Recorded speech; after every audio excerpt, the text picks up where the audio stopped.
Fala galera, beleza com vocês? Todd na área falando de um aulão de genética com resolução de exercícios. Eu espero que você goste dessa aula, então já deixa aquele seu like importante para mim e se inscreva nesse canal, porque sua inscrição para mim é muito importante, é o feedback que eu tenho de vocês. E o melhor, é gratuito. Então, bora se inscrever, bora ativar o sininho e atenção para a aula.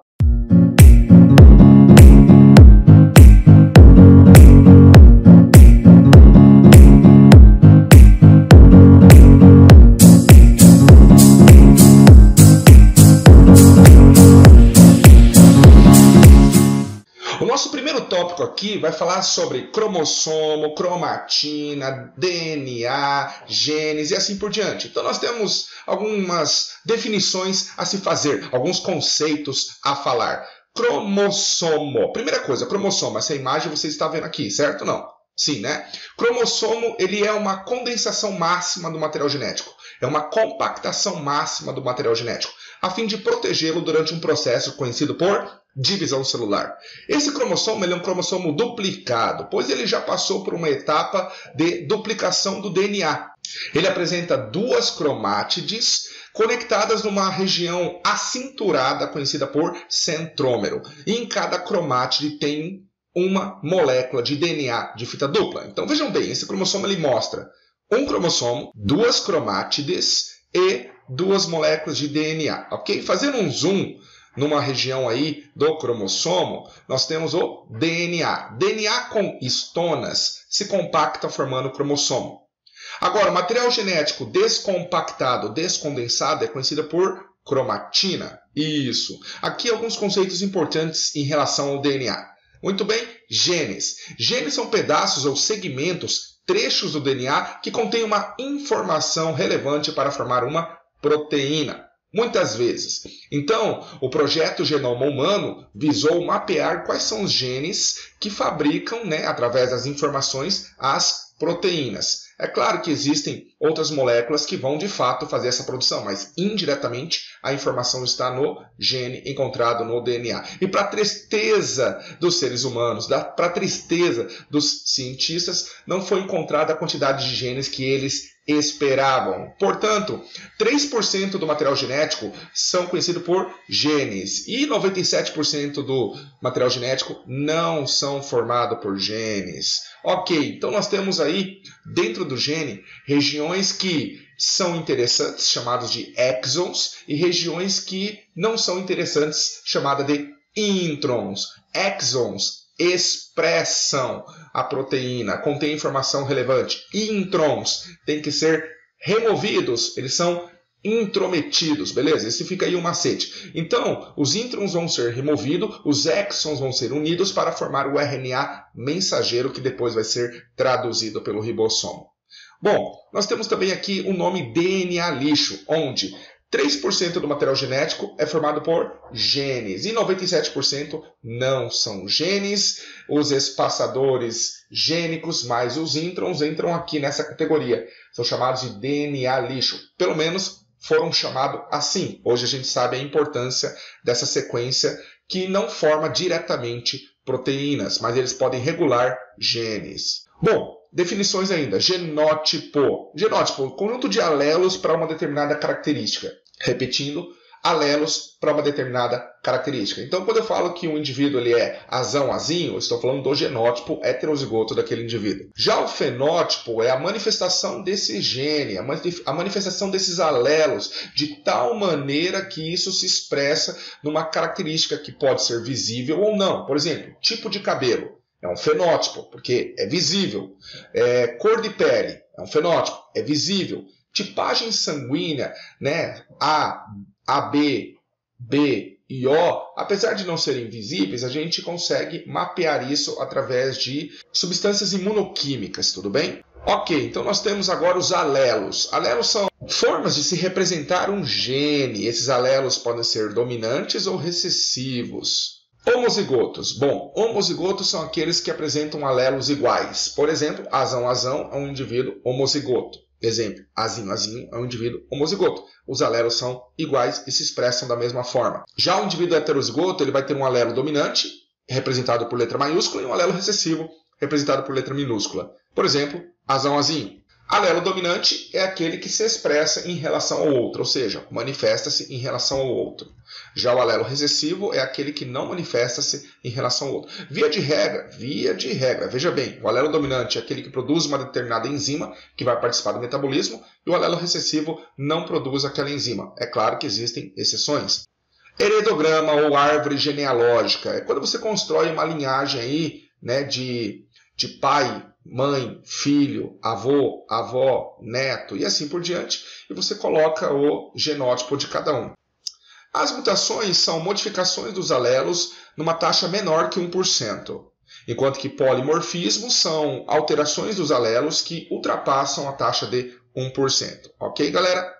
Nós temos também aqui locus gênico, local onde se situa determinado gene. Isso foi mapeado no projeto Genoma Humano. E organismo modelo são os organismos utilizados por geneticistas. São organismos que têm que apresentar fácil cultivo ou incubação, né? Incubar de maneira fácil, deixar grande número de descendentes, as características serem visíveis e por aí vai. O tópico 2 ele vai falar de mitose e meiose, divisão celular, ciclo celular. Nessa imagem esquerda, apesar de estar em inglês, nós temos um ciclo celular, onde percebemos que a maior parte desse ciclo ela é feita pela intérfase. E a intérfase é dividida em G1, S e G2. G1 e G2 são fases de crescimento, fases de preparação para a divisão celular, fase em que produzem proteínas. Já a fase S, que é a fase de síntese, ela duplica o DNA preparando para a divisão celular. Perceba que ali em cima você tem a fase M. A fase M, mitose, prófase, metáfase, anáfase e telófase. Repetindo, prófase, metáfase, anáfase e telófase. É importante você saber o que acontece em cada uma dessas fases da mitose. Opa, nós temos ali a fase G0. Estão vendo a fase G0? Pois então, algumas células do corpo não têm em comum fazer o ciclo por completo, não se dividem, isso mesmo, não passam por etapa chamada de divisão celular. Exemplo, neurônio. São raros os neurônios que fazem esse ciclo, mas a maioria não faz o ciclo. Então ele estaciona-se na fase G0. É por isso que a gente diz que o neurônio ele é dito uma célula permanente quando comparada a outras células, ok? Então fica a dica. Nesse ciclo celular existem momentos chamados de checkpoints. Checkpoints são momentos importantes, pontos de checagem para ver se eu posso passar de G1 para S, de S para G2 e de G2 entrar na fase de mitose, ok? Aqui nós temos uma imagem bem singela mostrando para vocês os microtúbulos do fuso acromático ou fuso mitótico, né? O material genético. Nós temos aí lá no finalzinho a anáfase, então você tem que ter conhecimento que a anáfase é a separação das cromátides irmãs. E agora com vocês um videozinho, olha que interessante aqui, ó. Nós temos então a formação da compactação do material genético, então ele vai se compactando, ó que lindo, formando o quê? Os chamados cromossomos, beleza? Ok? Aqui nós temos centríolos e fazendo já o processo da anáfase, que é a separação das cromátides irmãs, né? Percebam que nós repuxamos para um dos cantos e formou a telófase aí, dividindo a célula em duas, ok? Exercício número 1. Células do embrião de Drosophila, 2N igual a 8, que estavam em divisão, foram tratadas com uma substância que inibe a formação do fuso, impedindo que a divisão celular prossiga. Após esse tratamento, quantos cromossomos e quantas cromátides, respectivamente, cada célula terá? Olha que bacana. Então, nós temos algumas palavras-chave.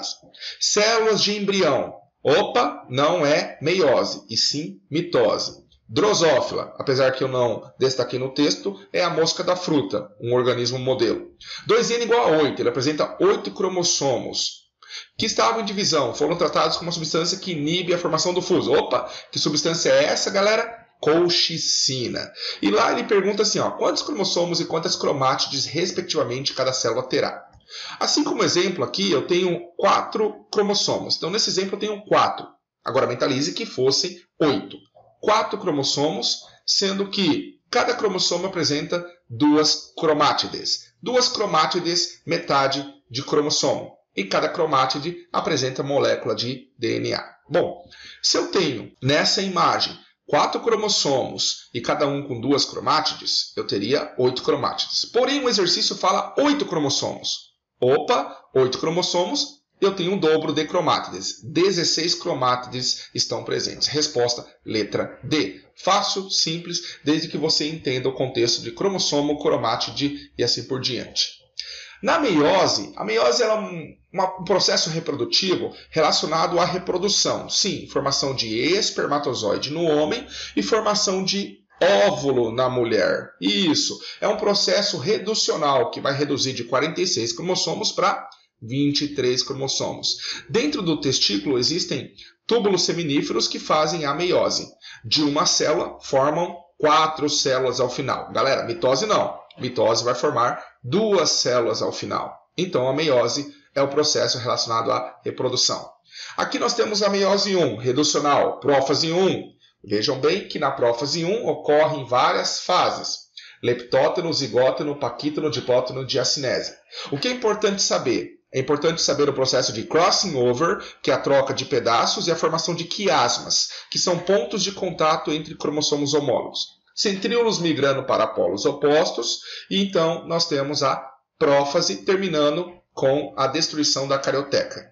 Na metáfase, galera, metáfase 1, você tem um alinhamento dos cromossomos homólogos, ou seja, a formação da placa metafásica dupla. Na anáfase 1, extremamente importante, você tem a segregação dos cromossomos homólogos. E é esse o evento que vai reduzir a quantidade de cromossomos da meiose 1. Telófase 1 terminou com a divisão celular. Acabamos a meiose 1, já entramos na meiose 2. Sim, a meiose 2 ela é similar à mitose. Tem a prófase 2, a metáfase 2, a anáfase 2 e a telófase 2. Esta fase aqui da metáfase 2 forma-se uma placa metafásica simples. E a anáfase 2 é a separação das cromátides irmãs. Então, atenção você que está me assistindo. Na anáfase 1 é a separação dos cromossomos homólogos e na anáfase 2 é a separação das cromátides irmãs. Na meiose 1, ela é reducional e na meiose 2 ela é equacional com a formação de 4 células ao final. Se for entre os animais, seriam os gametas. Exercício 2. O processo de divisão meiótica importante na formação dos gametas ocorre em 2 etapas, resultando em 4 células haploides. Bacana, palavrinhas-chave para você. Meiose, formação de gametas, 2 etapas, meiose 1, meiose 2 e 4 células haploides ao final. Assinale a alternativa incorreta quanto à meiose. Letra A. A primeira etapa da meiose, ou seja, a meiose 1, ela é denominada equacional. Não, galera, não. A primeira etapa é conhecida por reducional e a segunda etapa é conhecida por equacional. Já encontramos o item incorreto. Marca, então, a letra A. Fácil, simples, beleza. Espero que você entenda. Tópico 3.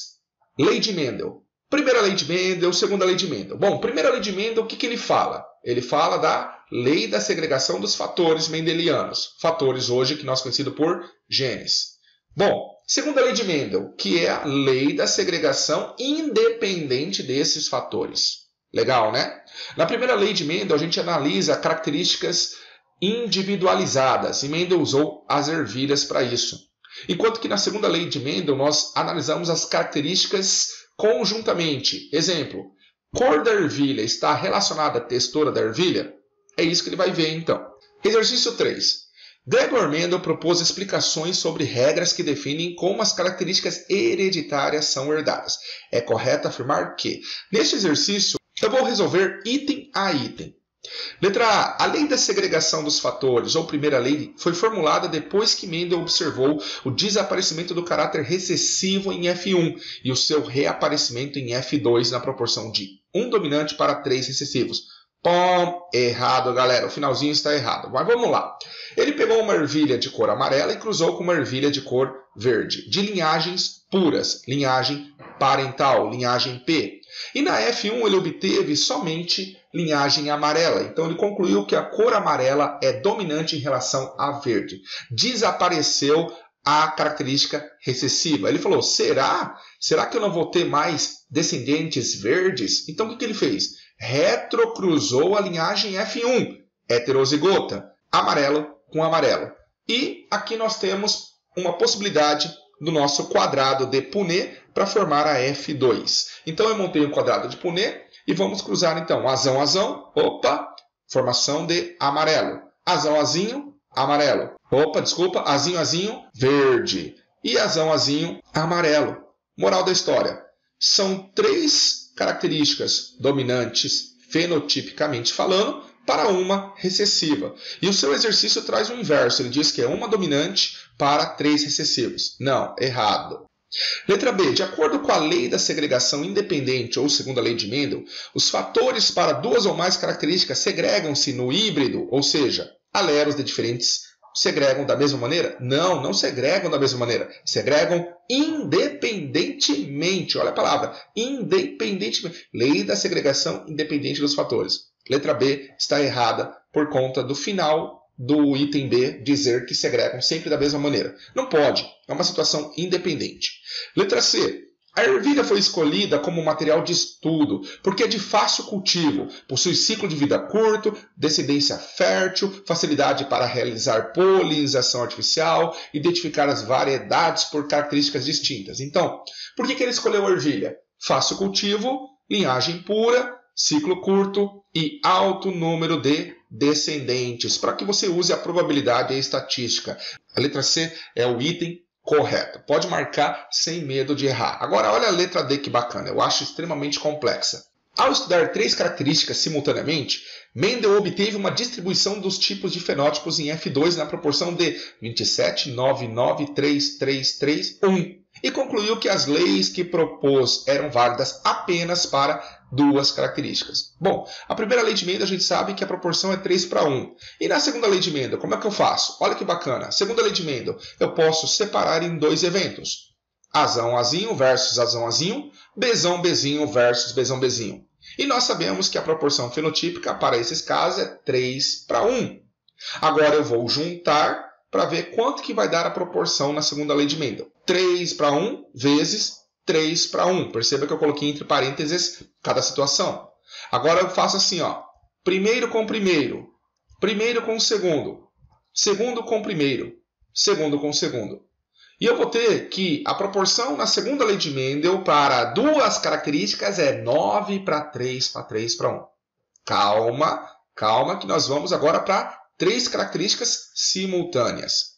Agora eu coloquei indivíduo azão, azinho, bezão, bezinho, cezão, cezinho, versus azão, azinho, bezão, bezinho, cezão, cezinho. E vou fazer as 3 situações. Deu 3 para 1 para cada. Eu separei independentemente. 3 para 1. E agora eu vou fazer o que, galera? Eu vou multiplicar. 3 para 1, entre parênteses, vezes 3 para 1, entre parênteses, vezes 3 para 1, entre parênteses. Bom, eu sei que fazendo 2 relações ali, deu 9 para 3 para 1. E agora eu vou multiplicar em relação à terceira característica, 3 para 1, a terceira proporção. E eu obtenho 27, 9, 9, 3, 9, 3, 3, 1. Alinhando isso aí, eu vou ter aquilo que ele disse no item D. Vai para o item D, vestibulando. 27 para 9 para 9 para 3 para 3 para 1. Ok, então é válida sim. E ele diz que eram válidas apenas para 2 características. Não, é válida também para 3 características ou mais, desde que os alelos estejam em cromossomos homólogos diferentes. Esse item é falso. Ficamos com a letra C mesmo dessa questão. Tópico 4, galera. Polialelismo, vamos falar de tipagem sanguínea. O que determina se o indivíduo é tipo sangue A, sangue B, sangue AB, sangue O, na verdade é um antígeno aglutinogênio na superfície de sua hemácia. É a impressão digital, é o RG. E existem 2 antígenos, o antígeno Azão e o antígeno Bzão. Se tiver só o Azão, ele é o indivíduo de sangue A. Se ele tiver só o Bzão, ele é o indivíduo de sangue B. Se ele tiver os 2, ele é o indivíduo de sangue AB. Se ele não tiver nenhum antígeno, ele é 0 ou O. Aqui nós temos uma tabela que fala do fenótipo e do genótipo. Então perceba aí que o indivíduo azão, do tipo de sangue azão, ele tem 2 genótipos. O genótipo homozigoto, iazão e iazão, e o genótipo heterozigoto, iazão e izinho. Já o fenótipo B, ele também tem 2 genótipos, ibzão e ibzão, e Bzão e Izinho. O tipo AB tem um genótipo, que é o Iazão e Bzão, enquanto que o tipo 0 ou O tem um genótipo apenas, Izinho e Izinho, que é recessivo. Exercício 4. Em um caso hipotético, apenas dois homens, um do grupo sanguíneo B, genótipo B, e o outro do grupo sanguíneo A, genótipo A, podem ser o pai biológico de uma menina de grupo O. Bom, então eu montei aqui para você um heredograma que fala em um dos pais, a mãe e a criança. Então, nós vamos analisar esse cara. Olha bem, esse cara que a gente vai analisar é um dos homens ali da questão. Tudo bem? A menina eu sei que ela é Izinho, porque ela é do sangue do grupo O. Logo, a mãe tem que ter o Izinho e o pai tem que ter o Izinho, beleza, galera? Porque não faz sentido ali, beleza? Tudo bem? Ok. Agora, nós vamos matar como exercício? Montando o pai e a mãe desse rapaz. Vamos ler aqui a pergunta. Vamos ler a pergunta. Nesse cenário, seria possível determinar com segurança a paternidade se um dos homens, olha a letra B, tivesse o pai e a mãe, ambos do grupo AB. Se o pai e a mãe forem do grupo AB, ora, não tem como o pai da menina ter o Izinho. Então, se descobrirmos que um desses homens tem o pai e a mãe AB, já excluímos ele da paternidade. E aí nós temos a possibilidade do outro homem ser o quê? O pai desta menina. Então, se tivesse a letra B ali, o pai e a mãe, ambos do grupo AB, já iríamos excluir esse homem da paternidade, sobrando o outro rapaz, ok? Tópico 5, herança do sexo. Então aqui eu tenho uma imagem que mostra o cromossomo X e Y e muitas pessoas acham que realmente ele tem a forma X e realmente ele tem a forma Y. Galera, não é bem assim não, tá? Vamos tirar isso aqui e vamos pôr o cromossomo X aí e Y. O X é maior e o Y é menor. Herança do sexo. Dois tipos vamos estudar agora, a herança ligada ao sexo e a herança restrita ao sexo. Quando eu falar herança ligada ao sexo, eu estou me referindo ao cromossomo X, a região não homóloga. E quando eu falar de herança restrita ao sexo, eu estou falando do cromossomo Y, a região não homóloga do Y. O cromossomo Y é interessante. Ele é bem menor, ele tem 50 milhões de pares de base. E ali vai estar presente o gene chamado gene SRY, responsável pela formação do testículo. Já o cromossomo X tem muitos milhões de pares de base. E pode transmitir a hemofilia A distrofia muscular de Duchenne, o daltonismo e a ALD, adrenoleucodistrofia do filme óleo de Lorenzo. Essas 4 doenças patológicas que eu coloquei aqui são heranças recessivas, cujo alelo recessivo se encontra no cromossomo X, ok? Com relação à hemofilia e ao daltonismo, fizeram-se as seguintes afirmações. São doenças ligadas ao cromossomo X. Tanto na hemofilia quanto no daltonismo, o gene determinante da anomalia é recessivo. Mulheres, para manifestar essas doenças, devem ser homozigóticas recessivas para o gene. É correto o que se afirma. Pessoal, o primeiro item fala que assim, são doenças ligadas ao cromossomo X. Ok, beleza, está no X, é uma doença recessiva. Então, a número 1 está correta.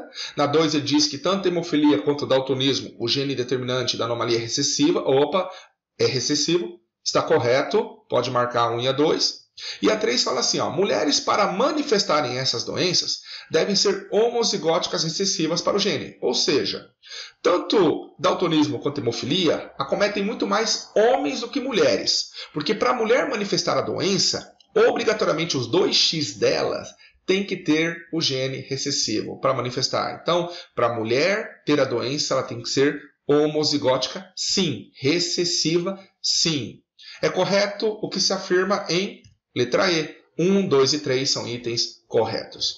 Galera, vou ficando por aqui, desejando uma boa prova para quem for realizar. Beijo e abraço para vocês. Não se esqueçam de se inscrever nesse canal, curtir, compartilhar, avisar os colegas. E deixe aquele seu like, que para mim é extremamente importante. Abraço, tchau!